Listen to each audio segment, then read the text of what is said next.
Good morning students, कैसे हैं आप सब। उम्मीद करती हूँ आप लोग अच्छे होंगे। आज आपकी वर्कशीट नंबर 24 आई है। इसे अच्छे से लेबल कीजिए, डेट डालिए, क्लास, सब्जेक्ट, अपना नाम, अपने टीचर का नाम लिख लीजिए।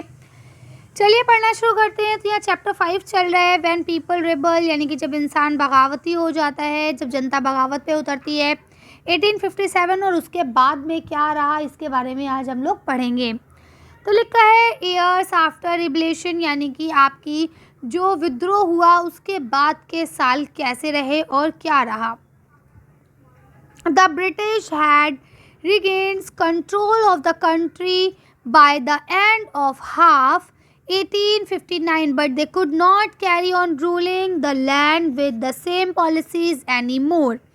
क्या कहते हैं कि 1857 के बाद जब अंग्रेज़ों ने पूरी तरह से हुकूमत कर ली थी और लड़ाई झगड़े के बाद 1859 के आधे तक आते आते ये पूरी तरह से हिंदुस्तान जो हमारा है ये किसके हाथ में आ गया था, अंग्रेज़ों के हाथ में आ गया था।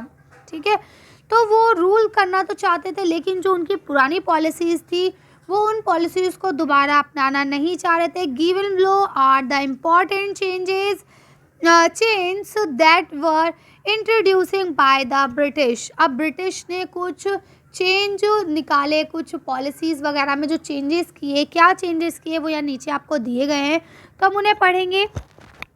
साथ ही साथ बेटा आप लोग जानते हैं कि जब कोई इंसान किसी को नुकसान पहुंचाता है, कोई परेशानी करता है, ठीक है वो आपके हक़ में ठीक है। हम अपने आप को आज़ाद करना चाह रहे थे, वो हमारे लिए ठीक था, हम बिल्कुल ठीक थे अपने रास्ते पे। लेकिन अंग्रेज़ों के पॉइंट ऑफ व्यू से अगर आप देखें तो इसका मतलब ये है ना कि हमने उन्हें नुकसान पहुँचाया है। तो जब उनके हाथ में सत्ता आ गई तो वो हमें नुकसान पहुंचाने की, हमें हराने की कोशिश करेंगे ना। तो वही चीज़ यहाँ हुई। देखिए क्या रहा। फर्स्ट पॉइंट इन्होंने बताया, the British parliament passed a new act in 1858 that transferred the power of the East India Company to the British crown. अब बोलते हैं उन्होंने 1858 में एक नई पॉलिसी, एक नया रूल, एक नया एक्ट पास किया। क्या पास किया कि ईस्ट इंडिया कंपनी जो है वो वापस ब्रिटिश क्राउन के हाथ में दे दी जाए।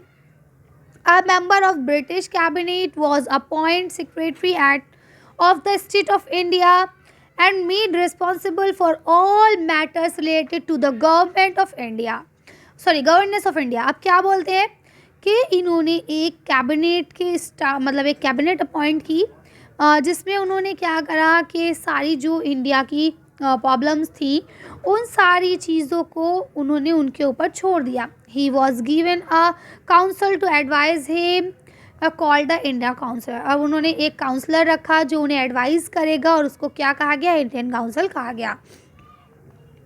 The governor general of the India was given the title of viceroy, यानी गवर्नर जनरल जो होता था उसको नाम दे दिया गया वेल्सरी।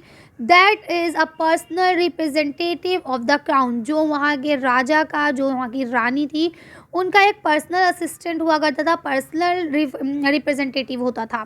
ठीक है, through these measure the British government accepted direct responsibility for ruling British controlled India, यानी उन्होंने इन सारे पॉलिसीज़ के थ्रू, ये जो 2-3 पॉलिसीज़ उन्होंने बनाई, इसके थ्रू वो डायरेक्ट रूप से इंडिया पे राज करने लगे। ब्रिटिश गवर्नमेंट का पूरा राज हो गया उनका। ठीक है, all ruling chiefs of the country were assured that their territory would never be analyzed in future. They were allowed to pass on their kingdom to their heirs, including adopted son. अब क्या बोलते हैं, अब इन्होंने देखिए यहाँ तक तो पॉलिसीज चेंज करी, मेन ये तो ठीक था। अब उन्होंने कुछ एक नॉर्मल जनरल जो पॉलिसीज़ होती है उनको भी चेंज करा। उन्होंने क्या कहा कि जो भी इंडिया के रजवाड़े हैं या जो भी छोटी छोटी राजधानी वो हैं, राज्य हैं, वो अपने आप को बना सकते हैं, मतलब अपना शासन चला सकते हैं, उनका किसी भी तरह का कोई शासन नहीं छीना जाएगा। इनफैक्ट उनका जो किंगडम होगा वो उनके बच्चों को, उनके जो उत्तराधिकारी है उनको भी पास कर दिया जाएगा बाद उनके मरने के। इनफैक्ट अगर कोई अडॉप्टेड सन है, जैसे रानी लक्ष्मीबाई ने एक बेटा अडॉप्ट किया था, तो उसको भी दे दिया जाएगा, हमें कोई परेशानी नहीं है, ब्रिटिशर ने ये कहा।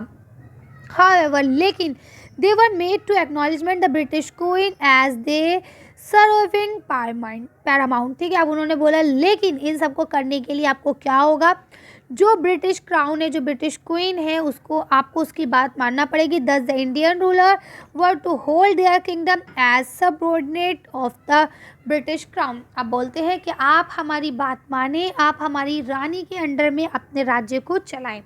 ठीक है, आपको जिस तरह से चलाना है चलाएं, लेकिन आपको हर चीज़ की परमिशन या कुछ भी करने से पहले वो हमारे नॉलेज में होना चाहिए।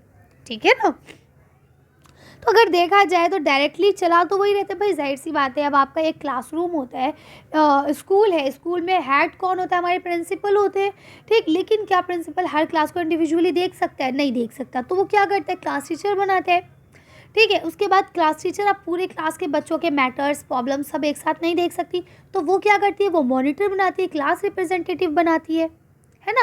तो इसी तरह से यहाँ आपको बताते हैं कि उन्होंने भी ये पॉलिसी चली कि ठीक है, तुम्हारे रजवाड़े तुम्हारे रहेंगे, हमारे वो तब होते हैं ना जब हम उसमें हर चीज़ को अपने अख्तियार में रखते हैं, सब चीज़ें हम अपने हिसाब से चलाते हैं। लेकिन उन्होंने क्या कहा? आप कुछ भी करेंगे तो पहले हमसे बात करेंगे, है ना। नेक्स्ट पॉइंट क्या था? It was decided that the proposition of Indian soldier in the army would be reduced and the number of European soldier would be increased. देखिए, ये इन्होंने सबसे अहम काम यहाँ पे किया अपने आप को बचाने के लिए, क्योंकि पहले इन्हें भारी पड़ता था ब्रिटिशर्स को लाना। उनको लगता था कि अगर हम ब्रिटिशर्स को लाएंगे तो हमें बहुत सारा अमाउंट खर्च करना पड़ेगा और साथ ही साथ उनको सैलरी भी हाई देना पड़ेगी, है ना। भाई इतनी दूर से आना कोई आम बात तो नहीं है। अब उन्हें लाना, उनका खर्चा, उनकी फैमिली का खर्चा, उसके बाद जो उनकी पे स्केल है वो भी हाई होनी चाहिए। लेकिन उन्होंने क्या देखा 1857 में, यानी 1857 की जो जंग हुई उसमें उन्होंने क्या देखा कि इन हिंदुस्तानियों को हमने मिलिट्री की ट्रेनिंग दी, हमने इन्हें अपने गैजेट्स, अपने हथियार, ये सारी चीज़ें दी, उन्हें चलाना सिखाया, और आज इन्होंने हमसे गद्दारी करी, यही चीज़ वो हमारे ख़िलाफ़ इस्तेमाल कर रहे हैं, है ना। तो उन्होंने क्या करा? इंडियन सोल्जर्स जो थे उनको रिड्यूस कर दिया, उनकी तादाद को कम कर दिया, उनकी संख्या को कम कर दिया, जबकि यूरोपियन सोल्जर्स की तादाद जो है वो बढ़ा दी गई। ठीक है, क्योंकि उन्हें लगा ये यूरोपियंस है, चाहे कुछ हो जाए, चाहे हम कुछ भी करें, ये हमारे ख़िलाफ़ कभी नहीं जाएंगे, है ना। इंडिया वाले फिर इंडिया की तरफ हो गए। It was also decided that instead of recruiting soldier from Awadh, Bihar, central India and south India. इन्होंने बोला कि अब हम लोग कोई भी soldier Awadh, Bihar, central India और साउथ इंडिया से अपॉइंट नहीं करेंगे। क्यों? क्योंकि अभी 1857 में जो भी जंग हुई उसमें कौन से सोल्डर्स थे? यहीं के ही तो सोल्डर्स थे। उन्हें लगा कि अगर हम इन्हें सिखाते हैं तो ये हमारे खिलाफ बगावत करते हैं। इसीलिए उन्होंने क्या काम करा? उन्होंने कहा अब हम ज़्यादा सोल्डर्स जो लेंगे वो गुरखास लेंगे, सिख लेंगे या फिर पठान्स को लेंगे।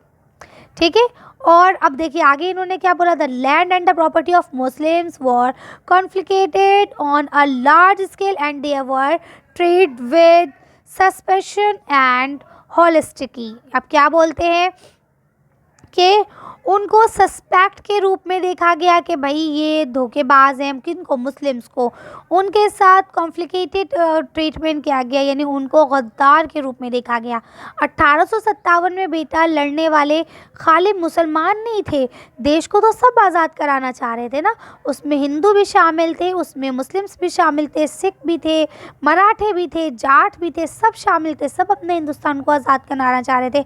लेकिन उन सब ने अपना लीडर किसको बनाया था 1857 में? बहादुर शाह जफ़र को।